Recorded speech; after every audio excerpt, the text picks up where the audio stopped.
I'm still pinching myself that we're doing this. This car, I think, represents the very best of what we can achieve. It's not just some components put together to make a car, it's the passion of the people involved in it. I truly believe we have one of the best design teams in the world. When you've got a tremendously talented group of people that can come together and execute something like this, it's very gratifying. I think there'll be a big emotional connection for a lot of people with this car. This is just a whole nother level above and beyond where we've been so far. We always get asked, when are we going to do the next Ford GT?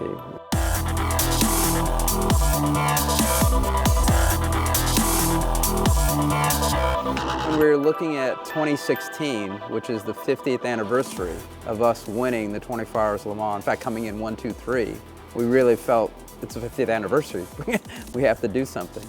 We wanted to create a modern supercar, but we wanted to still hark back in some way to the heritage of Ford Motor Company and the GT. This car is so special to so many different people, and it has such an important legacy that we just couldn't resist doing another version. When we analyzed the original GT40, there was some very, very strong key elements that we felt were intrinsic to make sure that when people see this car, it's very obvious what it is. We really have to honor the history of the car, so it's not a place to mess around with history and get too creative.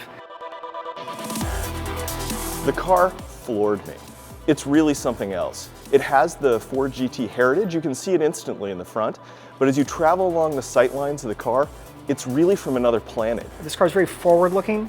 It's very futuristic. It harkens back to the real iconic details of the original Ford GT, but it really is very much an artifact from the future. There's a water line that runs around the nose, just below the headlights. That water line has a negative cutback, and that was something that was always on the original GT40. The headlights tend to be more squared off.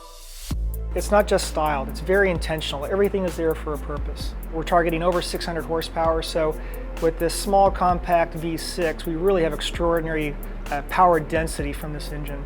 Clearly, performance is one of the most important drivers of this car, as much as on the exterior as it is on the interior. The design reflects all the simplicity that gives that feeling of performance and lightness. I think when you look at the car, you can probably see it could only be made now. I think we probably couldn't have built this car in terms of the construction of the car 60 years ago. The use of carbon fiber allowed us to get some radical form executions because of the material finish. Like the dash is a structural member of the tub. The tub is a structural part of the car. The dashboard is actually the cross-car beam and gives the stiffness to the actual chassis. It's super lightweight, so it's the best material for creating an efficient product. The efficiency goes throughout the vehicle, from the structure, throughout the bodywork. The EcoBoost twin-turbo V6 is the highest capacity EcoBoost we've produced. It's pure in its essence. Its primary function is to be a performance car, to go fast. So what you see is a very, very simple interior, but actually everything is readily available for the driver. This car is really pushing many boundaries as a GT car. It's pushing many boundaries as a sports car. And that's where simulation really comes into play.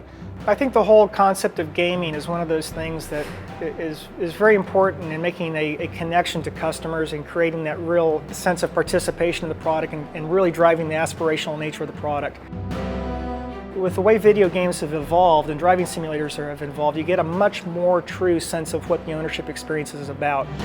You know, way back in the 70s, kids just had a poster on a wall, but it was enough. This beautiful image on the wall was enough to drive a passion. What Forza brings to those guys is it brings the poster on the wall to life. There's not going to be a lot of these cars made, and not everyone's going to get to be able to drive one, but now you can actually do it virtually, and I think that's going to be even added to the excitement of the car. Great brands have really great stories to tell, and I think Forza gives us a new opportunity to kind of tell that story to a new audience. What a cool moment this is. 10 years of Forza anniversary, 50 years since the winning GT40 at Le Mans. The original Ford GT was one of those cars that made us all fall in love with cars to begin with. So to be a part of this and to create a new future legacy for the Ford GT and to continue that, it's extremely exciting. There's always something as an engineer that, you know, I wish we had done this a little different, and that's the nature of an engineer. There's always something you're looking to improve. But right now, there isn't a single line I'd change on it. I wanted this to be a beautiful piece of product design. People to look at this and say, yes, it's a great tool that does a purpose. Yes, I see the heritage, but my God, it's gorgeous too.